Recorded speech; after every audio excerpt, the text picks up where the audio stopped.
vamos a arrancar, vamos a tocar tres temas rápidamente. El primero es el tema económico, el segundo lo de Capestanich y el tercero lo de Pani. Bueno, José Luis Espert nos explicaba, yo le preguntaba a Espert lo que ayer no me pudo responder el señor Ricardo Piñanelli, el titular de ESMATA, cuando le preguntamos aquí en el programa por la cuestión de la caída de los autos, ¿no? El señor Piñanelli, en vez de responderme la pregunta, se la agarró conmigo, que es un poco lo clásico del momento.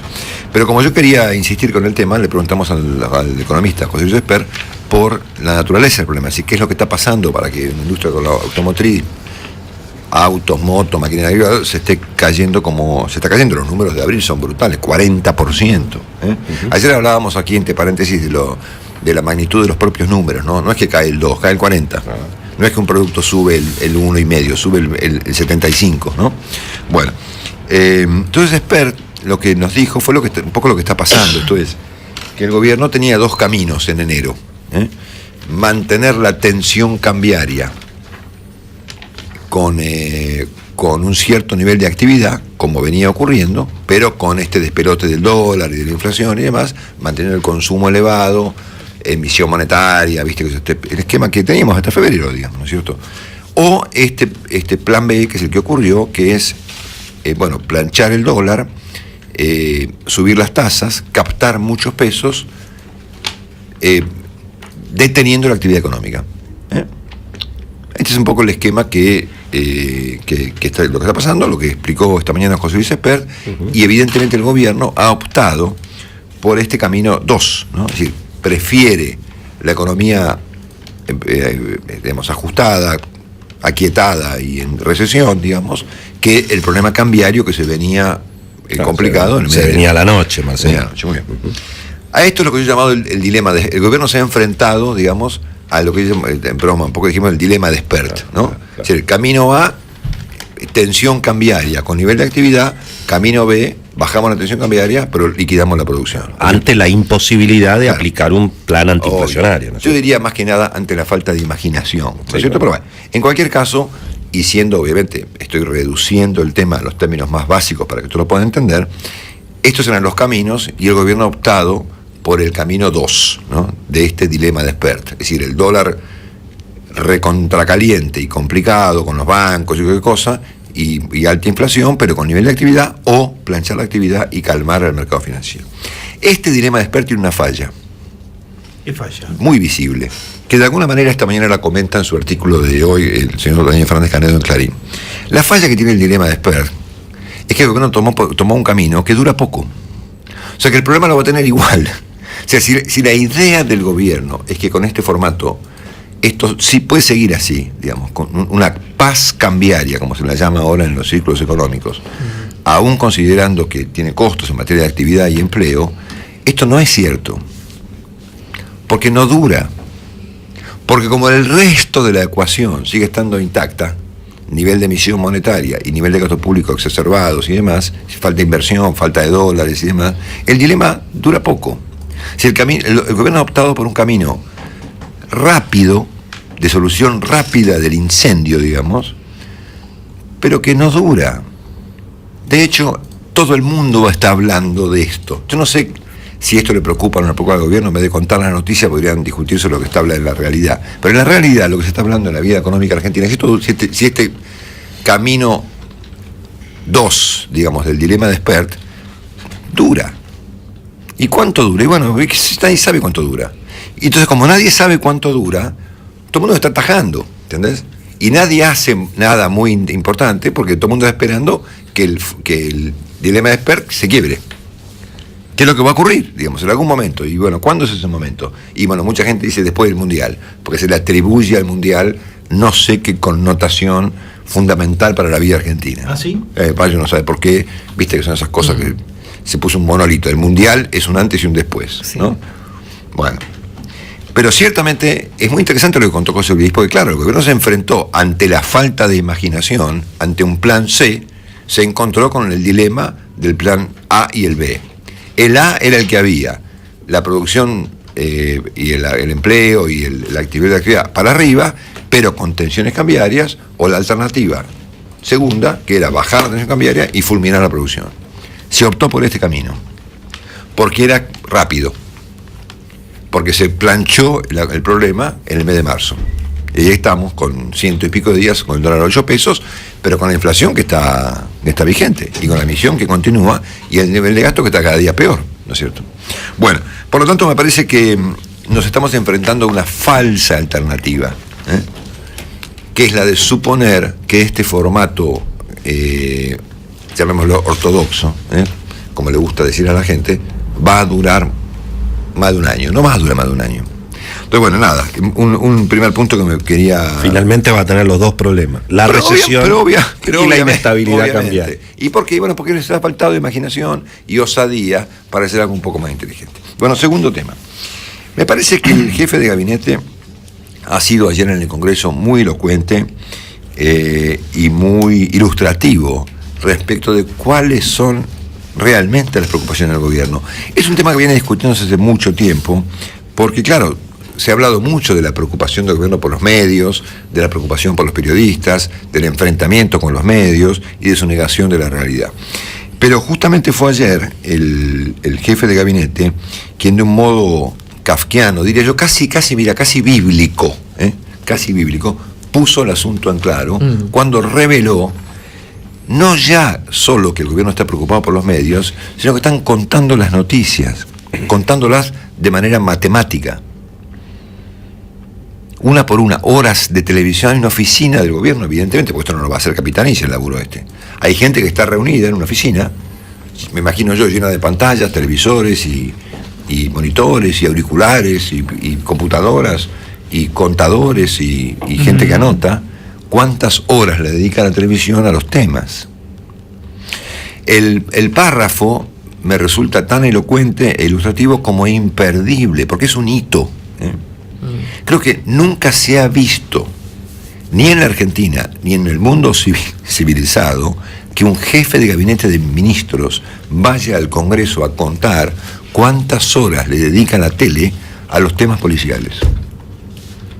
Es histórico. Bueno, lo repasamos.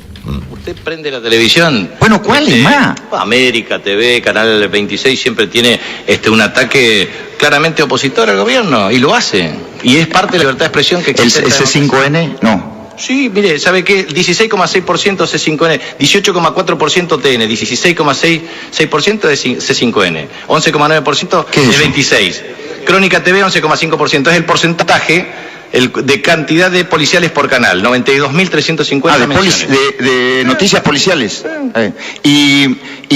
Además, a ver... Asesinatos, ¿sabe cuántos son de los 92.350 tipos de hechos que se registran en el periodo 2012-2014? 5.792 horas de transmisión policial. No, pero usted me pide datos, yo se lo doy. Pero sí, entonces, asesinatos, ¿sabe cuántas son las menciones de asesinatos? Está bien. 16.745. ¿Cuánto de robos? 12.870. ¿Cuánto de accidentes? 6.105. ¿Cuánto de piquete, corte de calle? 5.516. ¿Cuánto de violencia de género doméstica? 5.148. De narcotráfico, 4.773. De robo seguido de muerte, 4.588. De barras bravas, disturcio en el fútbol, 4.200. De secuestro, 2.125. De trata de personas, 1.529. De violaciones, 1.355. De conflicto policial, 1.035. De muerte de policía, 1.319. De gatillo fácil, 721. Y de toma de rehenes, 505. Y de negligencia de abuso policial, 311. ¿Quería datos? Lo tiene. Querías datos, ahí están. Los datos no pertenecen a hechos, sino a horas de televisión. Es decir, lo alucinante del asunto es que lo que el jefe de gabinete está relatando no son cantidad de hechos que el gobierno podría registrar, por ejemplo, para tener una estadística actualizada y combatir los casos de inseguridad o de violencia, sino lo que está relatando son las horas televisivas dedicadas al tema. Por lo tanto, luego de este relato bíblico que ha hecho el jefe de gabinete, estamos claros, porque él lo ha dejado muy claro, que toda la preocupación del gobierno consiste en lo que se cuenta y no en lo que pasa. Porque el jefe de gabinete no pudo responder la siguiente pregunta, que fue, dígame, ¿cuál es la tasa de pobreza? No lo pudo contestar. Como tampoco podría contestar la tasa de inflación, o la tasa de caída de la economía, o la tasa de caída de las exportaciones que se publica hoy en el Cronista, por ejemplo. Entonces, la única estadística que evidentemente el gobierno ha elaborado con precisión, porque esto debe ser cierto, ¿no? Estos datos deben ser correctos, que por supuesto ni la televisión tiene. Es decir, nadie lleva en los medios la cuenta de cuántas horas le dedica uno a los temas con precisión cartesiana, como ha hecho el jefe de gabinete. Sí. No existe eso, nadie hace ese trabajo. Me parece entonces que estamos en presencia de una gran confirmación, digamos, ¿no? Se ha confirmado esta tesis que dice que lo que le importa al gobierno es lo que se cuenta de las cosas. Lo que le faltó ayer al jefe de gabinete, que es lo que ya pasó un poco y ocurrirá dentro de poco, es justamente responsabilizar a los medios por lo que pasa, ¿no? Que es la instancia final de esta clase de visión tan infantil de la cosa. Me da la impresión que después de este episodio de ayer, y yo lo lamento por Capitanich, a quien conozco, e inclusive te diría que aprecio, digamos, es que de esto no se vuelve. Me parece que ayer hubo con este episodio un punto de inflexión, digamos. Si había una esperanza respecto de que el jefe de gabinete se comportara como un jefe de gabinete de un país en problemas, este punto de inflexión se quebró. Y hemos llegado a una instancia ayer en donde de esto no se puede volver. Porque claro, la contracara de esto es, señor, mire, lo que importa es que el gobierno cuente la cantidad de muertos que hay en la Argentina, la cantidad de personas baleadas, o la cantidad de víctimas, o la cantidad de problemas, no las horas que la tele dedica a eso. Es tal el ridículo al que la Presidenta de la República ha metido al pobre Capitanich, que ya está, ya esto no se puede volver. No va a haber caso en el mundo de que frente a un problema la respuesta del gobierno sea las horas que la tele le dedica al tema. Puede contar otras cosas, la cantidad de corners, la cantidad de goles, la cantidad de piñas en las películas, la cantidad de disparos en James Bond, yo que se puede contar cualquier cosa. Siendo que debe haber una oficina, evidentemente, dedicada. Imagínense a ustedes esta mañana, debe estar activa la oficina. Mucha gente dedicada a eso. Mucha gente laburando, contando las horas con un cronómetro. A la que nosotros le pagamos más de sueldo, 200 ¿no? personas. Ponele, guarda, arranca C5N con o TN. Pone, pum, todo el tipo pone el cronómetro. Y saca la cuenta, después suma y le lleva el informe. Mire, hoy la tele le dedicó 7 horas, 26 minutos, 12 segundos al caso tal. Mirá. La siguiente pregunta que yo le hago al jefe es, ok, ahora tenés toda la estadística televisiva respecto de las horas que la tele le dedica al asunto. ¿Y qué vas a hacer con el tema? ¿Cuál es la respuesta del gobierno ante la información? Por eso, me da la impresión de que el pobre Capitanich se ha metido en un problema que lo ha metido obviamente el presidente, que le ha dicho, mire, acá lo que cuenta no es el crimen, sino la cantidad de horas que la tele le dedica al asunto. Porque no cuentan, habrá dicho el presidente. Y ahí fueron todos a contar las horas. No, por eso me da, la verdad, en el fondo, me da mucha pena. Porque este episodio de ayer en el Senado, esto pasó en el Senado. O sea, creo que el Senado de la Nación no ha visto jamás un debate similar a este. No. Donde los señores senadores y el jefe de gabinete discuten las horas que la tele le dedica a un asunto. ¿Ustedes se dan cuenta de lo que estoy diciendo? Bueno, finalmente. Esto es muy serio y lo cuenta esta mañana Carlos Pañi, que dedica su columna de la Nación esta mañana al tema del narcotráfico, donde evidentemente el jefe de gabinete tiene menos información que de las horas televisivas que hay sobre la materia. Y da cuenta del estado de parte, obviamente, del estado de cosas que vive la República Argentina con el asunto. Estos dos párrafos que marqué son bastante elocuentes al respecto. Dale para adelante, María. El vacío del acedronar. Muchos de los suscriptores de la declaración comulgan con el kirchnerismo, pero la política social se va alejando de esos postulados. Desde el punto de vista social y sanitario, la acedronar fue sometida a un vaciamiento. Su director, Juan Carlos Molina, un sacerdote y militante kirchnerista de Río Gallegos, a quien la presidenta acudió cuando los obispos publicaron su duro documento, luchó hasta donde pudo contra el clientelismo de Alicia Kirchner y su mano derecha, Carlos Castañeto. Antes de que Molina llegara a su sillón, Castañeto reemplazó a los directores por militantes de Colina, la agrupación de la cuñada presidencial. Para la capacitación en adicciones, designó a Betina Mateos. Escuchen esto. Quien se desempeñaba como directora de formación de actores sociales del Ministerio de Desarrollo Social.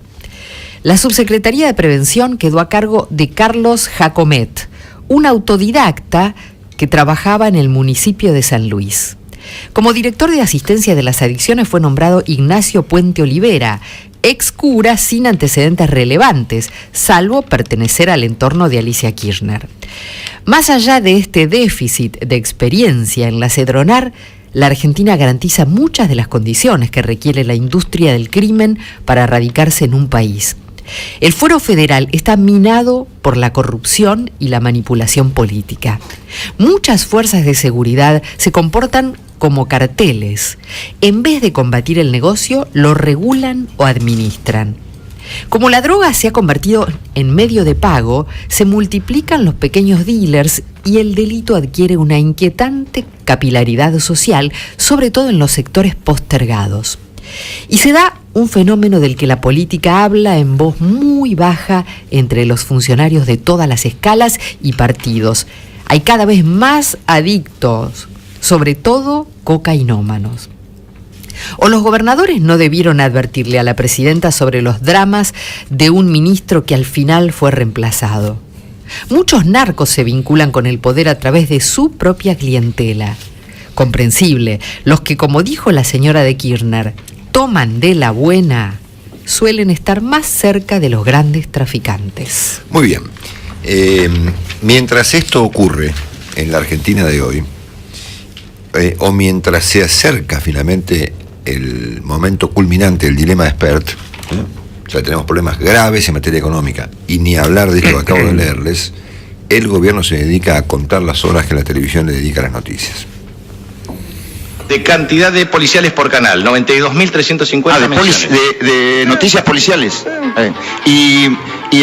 Además, a ver... Asesinatos, ¿sabe cuántos son de los 92.350 tipos de hechos que se registran en el periodo 2012-2014? 5.792 horas de transmisión policial. No, pero usted me pide datos, yo se lo doy. Pero sí, entonces, asesinatos, ¿sabe cuántas son las menciones de asesinatos? Está bien. 16.745. ¿Cuánto de robos? 12.870. ¿Cuánto de accidentes? 6.105. ¿Cuánto de piquete, corte de calle? 5.516. ¿Cuánto de violencia de género doméstica? 5.148. De narcotráfico, 4.773. De robo seguido de muerte, 4.588. De barras bravas, disturcio en el fútbol, 4.200. De secuestro, 2.125. De trata de personas, 1.529. De violaciones, 1.355. De conflicto policial, 1.035. De muerte de policía, 1.319. De gatillo fácil, 721. Y de toma de rehenes, 505. Y de negligencia de abuso policial, 311. ¿Quería datos? Lo tiene. Marcelo Longobardi está en Mitre cada mañana.